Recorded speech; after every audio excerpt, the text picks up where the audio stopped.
with Newt Gingrich, it's an October surprise every day. Let's make sure that we understand what was in the work product that he was providing to Freddie Mac. What was the contract? What did they pay him for? You don't pay someone $1.7 million just to write your history. Did he write their history? Let's see the work product. Did he lay out their history, or did he instead talk about policy and provide access to people in power? The Speaker has been working over the last 15 years on K Street in Washington, D.C. It's a form of influence peddling or lobbying, depending on whose definition you want to use, but basically he's connecting corporations with government. And there's nothing wrong with that. It's just very different than the way he portrays himself as an author of big ideas. Big ideas like Freddie Mac giving mortgage guarantees to people who couldn't possibly repay those mortgages. That's a big idea. I don't think it was a very good big idea. Well, the other thing you said on Saturday is that you want to see the ethics probe that led up to the investigation by Nancy Pelosi and others in the late 90s when he was in the House.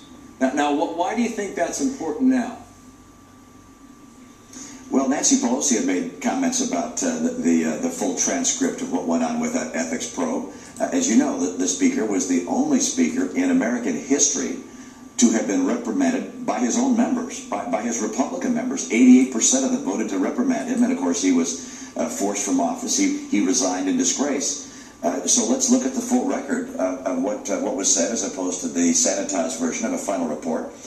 Because you know that if Nancy Pelosi has that record, it's ultimately going to be in the hands of the president if Newt Gingrich were to become the nominee. So let's get out there now, have a chance to see it, see what will be coming down the road in the general election.